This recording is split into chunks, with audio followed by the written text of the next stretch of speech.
Bonjour à tous et bienvenue sur ce tutoriel sur PancakeSwap. On va découvrir la plateforme, où c'est qu'il faut aller, les wallets pour se connecter, comment choisir les tokens à swapper, comment optimiser ses swaps, les frais de gaz, le slippage, des petits bonus aussi à la fin. Et c'est parti, on commence tout de suite. Pour commencer, on va aller se rendre bien évidemment sur la plateforme pancakeswap.finance. Je vous mets le lien en description. Et avant de faire quoi que ce soit, il va falloir connecter notre wallet. Donc on va pouvoir cliquer sur Connect. Là, on va avoir les différentes options, donc que ce soit MetaMask le plus connu, Trust Wallet, Coinbase Wallet, Binance Web3 Wallet. Il y a aussi, si vous cliquez sur More, l'option Rabi Wallet. Moi, j'utilise personnellement, donc c'est sympa de la trouver. Et après, donc là, on est sur la version navigateur, mais sachez qu'avec Wallet Connect, vous pouvez connecter votre wallet mobile, donc ce que vous avez sur votre portable. Vous allez avoir un QR code que vous allez pouvoir scanner avec votre portable et connecter du coup le wallet que vous avez dessus. Nous, dans notre cas, on va le connecter à MetaMask, la version navigateur. Donc là, il y a le pop-up qui apparaît, on fait connecter et on est bien connecté avec notre adresse. Si vous n'avez pas encore de wallet, vous pouvez aller sur le Chrome Store, par exemple, taper MetaMask, regardez que ce soit bien le bon avec les avis et le nombre d'utilisateurs. Si c'est un scam, il y aura beaucoup moins d'utilisateurs. Et vous pouvez installer l'extension et il y a aussi un tutoriel, par exemple, sur la chaîne pour installer et configurer le wallet. Donc ça, une fois qu'on a connecté le wallet, c'est bon. Et maintenant, on va passer au choix de la blockchain. Donc PancakeSwap, c'est bien évidemment le premier DEX pour trader sur la Binance Smart Chain, mais il supporte aussi d'autres chaînes de l'écosystème Ethereum, EVM. Donc Ethereum, bien évidemment, comme Layer 1, mais aussi d'autres chaînes basées sur cette technologie, telles que Polygon et certaines Layer 2, pour le coup, avec les Layer 2 ZK, et Optimistic, tels qu'Arbitrum, Base aussi, qui est une Layer 2 d'Ethereum. Donc vous avez le choix de plusieurs réseaux, pas uniquement la Binance Smart Chain. Au niveau du choix des chaînes, donc mettons que vous n'avez pas forcément installé les blockchains. Donc là, vous allez pouvoir, par exemple, installer la Binance Smart Chain. Donc en cliquant directement sur Switcher le réseau, PancakeSwap va vous permettre d'ajouter directement la blockchain avec le nouveau RPC. Donc vous allez pouvoir ajouter et switcher directement dans MetaMask. Ici, vous voyez, vous avez les chaînes qui sont installées. Ethereum, Linea, et maintenant on a BNB Smart Chain.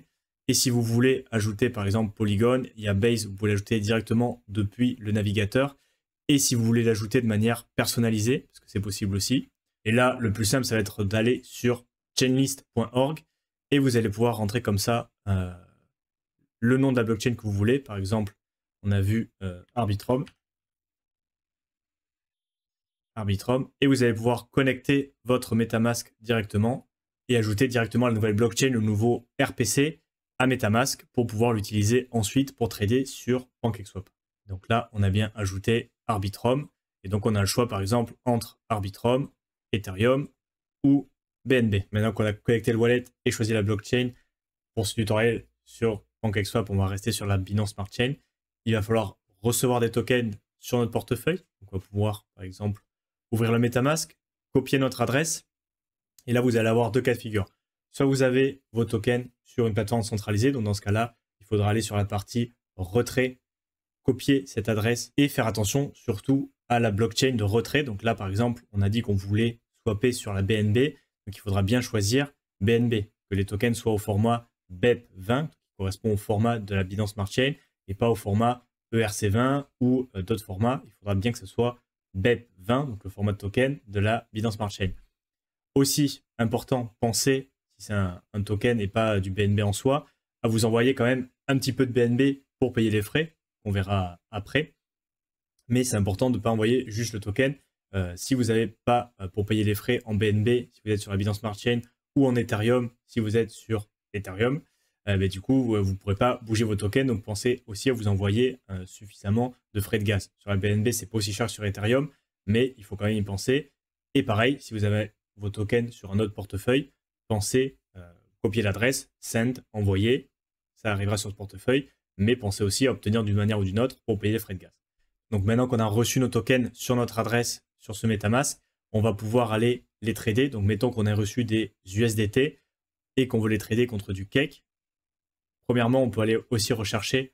Là, on a déjà une liste de tokens qui est disponible ici, mais on peut vouloir aller s'assurer qu'on trade bien le bon token.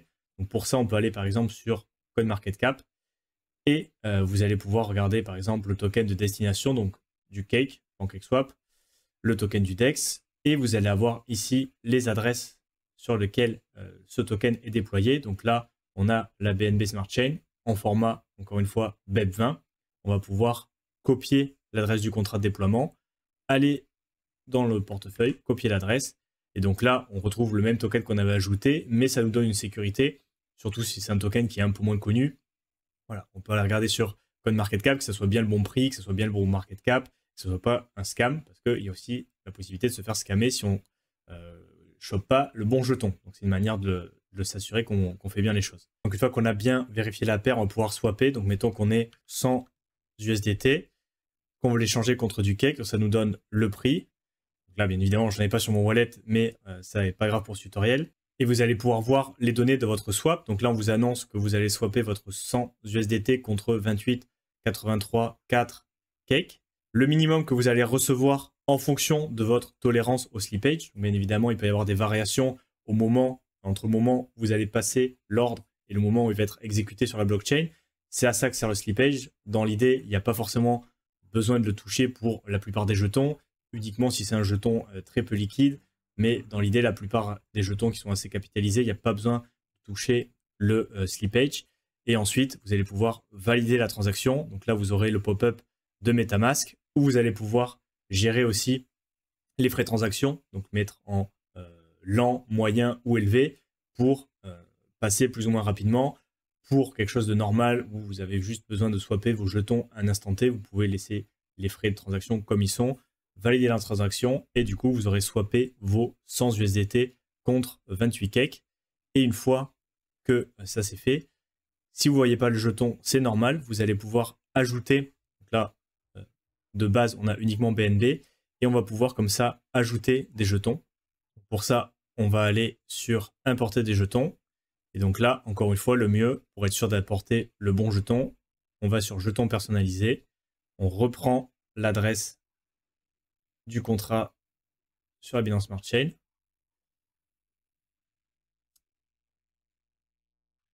On la colle, on a nos cakes sur la Binance Smart Chain, BNB Chain, et on va pouvoir comme ça importer les jetons qu'on a swappés pour pouvoir les voir et ensuite potentiellement les envoyer vers un autre wallet ou un exchange, pourquoi pas, pour aller faire d'autres transactions.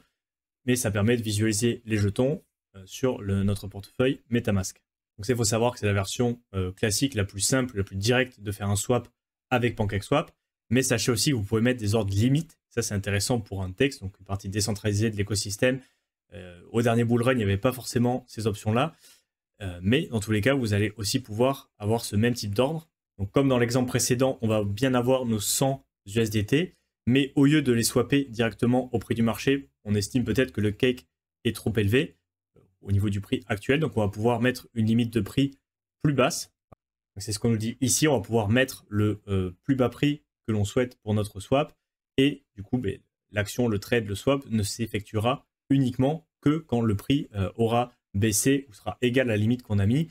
Et bon, il peut y avoir des remplissages qu'à moitié, mais par exemple, on peut mettre un prix à 0,25. Et donc, dans ce cas-là, vous allez pouvoir régler la durée de votre ordre. Mais dans l'idée, si jamais le prix du cake descend à 0,25 par token durant l'intervalle de temps que vous avez fixé dans votre swap, regardez aussi les frais de transaction, tout ça. Mais dans l'idée, vous allez pouvoir placer à notre limite sur un DEX, donc la partie décentralisée de l'écosystème.